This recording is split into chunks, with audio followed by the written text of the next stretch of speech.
Hello बच्चों, let this question A particle of mass m momentum p moves on a smooth horizontal table and collide indirectly and elastically with similar particles of mass m having momentum is minus 2p. The loss or gain kinetic energy of the first particles in the collisions is। आइए बेटा हम इस question का solution देखते हैं। हमें यहाँ पे एक पार्टिकल दिया गया है ए पार्टिकल जिसका मास m बताया जा रहा है और इसका मोमेंटम हमें p बताया गया बेटा। मोमेंटम p है मतलब इसका वेलोसिटी हम यहाँ पे कह सकते हैं कि इसका जो वेलोसिटी है बेटा वो कितना है, v वेलोसिटी यहाँ पे इसका होगा बेटा। तो v वेलोसिटी होगा तो इसका मोमेंटम क्या हो जाएगा, mv हो जाएगा। फिर दूसरा पार्टिकल है यहाँ पे b जिसका सिमिलर ही पार्टिकल है बेटा, मास m है बेटा, सिमिलर पार्टिकल, उसका मोमेंटम -2p बताया गया। -2p का मतलब डायरेक्शन उसकी अपोजिट होगी। अगर इसका मोमेंटम -2p है तो इसकी वेलोसिटी यहाँ पे कितनी होगी, 2v वेलोसिटी होगी। और दोनों के बीच में कॉलिजन्स कैसा बताया जा रहा है, दोनों के बीच में होने वाला कॉलिजन्स आपके सामने इलास्टिक कॉलिजन है। तो इलास्टिक कॉलिजन्स की एक प्रॉपर्टी होती है कि अगर मासेस सेम है, अगर दोनों के मास सेम है, जैसे जो ए का मास है अगर वही यहाँ पे बी का मास आपको देखने को मिल रहा है, मास सेम हो और इलास्टिक कॉलिजन्स हो तो वेलोसिटीज आपस में इंटरचेंज हो जाती है। तो ए की जो वेलोसिटी है वो बी की वेलोसिटी हो जाएगी। तो बी की वेलोसिटी कितनी थी, 2v थी इन अपोजिट डायरेक्शन, तो 2v इसकी हो जाएगी। और जो बी की वेलोसिटी है वो ए वाली हो जाएगी, ए की वेलोसिटी प्लस एक डायरेक्शन में v थी बेटा। तो यह आफ्टर कॉलिजन्स क्या होगी, इनकी वेलोसिटी इंटरचेंज हो गई बेटा आफ्टर कॉलिजन। और ऐसा क्यों हुआ, क्योंकि यहाँ पे प्रॉपर्टी होती है इलास्टिक कॉलिजन्स की, आफ्टर कॉलिजन जो वेलोसिटी है ए की जो वेलोसिटी है वो बी वाली वेलोसिटी हो जाती है और जो बी की वेलोसिटी है वो हमेशा ए की वेलोसिटी हो जाती है बेटा, इंटरचेंज हो जाती है। यहाँ पे जो ए की वेलोसिटी थी वो 2v हो गई, तो यहाँ पे जो बी की वेलोसिटी थी वो आपकी ये हो गई है। ये बी की इनिशियल वेलोसिटी थी और ये ए की इनिशियल वेलोसिटी थी बेटा, जो आपस में इंटरचेंज हो जाती है बेटा।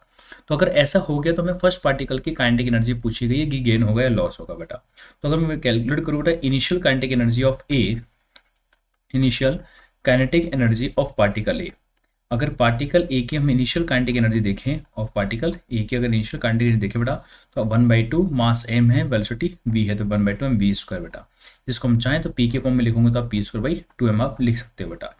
और final kinetic energy of particle A देखें तो final kinetic energy of particle A, अगर हम final kinetic energy of particle A देखते हैं तो फाइनल काइनेटिक एनर्जी बेटा कितनी है, मास तो 1/2 m है, बट वेलोसिटी कितनी हो गई है, फाइनल वेलोसिटी इसकी 2v हो गई है। देखिए यहाँ पे फाइनल वेलोसिटी कितनी हो गई है, 2v हो गई है। 2v का स्क्वायर 4 होता है बेटा, मतलब 4 और यहाँ पे 1/2 आपका mv स्क्वायर हो जाता है। और 1/2 mv स्क्वायर क्या है बेटा आपका p²/2m है, तो मतलब फाइनली यहाँ पे फाइनल काइनेटिक एनर्जी कितनी हो गई, 4p²/2m हो जाती है बेटा। तो फाइनल काइनेटिक एनर्जी बेटा को 4 को काटते हो तो कितनी आ जाएगी, 2p² यहाँ पे आ जाती है, 4p²/2m इसको रहने दीजिए कि 4p²/2m से आप इजीली कंपेयर कर पाएंगे। थोड़ा आप यहाँ पे ध्यान से देखो कि जो इनिशियल काइनेटिक एनर्जी थी बेटा, जो इनिशियल काइनेटिक एनर्जी थी बेटा वो तो क्या थी आपके पास, p²/2m थी। और जो फाइनल काइनेटिक एनर्जी है, जो फाइनल काइनेटिक एनर्जी है वो हमारे पास यहाँ पे कितनी है बेटा, 4p²/2m है बेटा। तो आप यहाँ पे ध्यान से देखो कि काइनेटिक एनर्जी क्या हो गई है, इंक्रीज हो गई है, p स्क्वायर से यहाँ पे 4 हो गई है, तो इंक्रीज हो गई ना। तो चेंज इन काइनेटिक एनर्जी क्या हो गया, गेन हो गया बेटा। अगर मैं change in kinetic energy calculate कर लो, change in kinetic energy calculate कर लो, या फिर इसको लिख लो gain in kinetic energy, gain in kinetic energy बेटा। काइनेटिक एनर्जी में कितने का गेन हुआ, तो हम क्या देख रहे हैं बेटा, फाइनल काइनेटिक एनर्जी में से आप इनिशियल काइनेटिक एनर्जी को माइनस कर दो।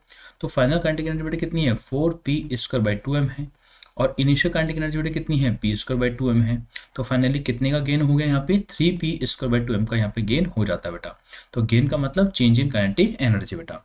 तो हम यहाँ क्या देखते हैं बेटा, फाइनल तो हो गई 4p²/2m हो गई है, और इनिशियल बेटा कितनी है, p²/2m, तो जो चेंज हुआ वो गेन हो गया 3p²/2m का बेटा।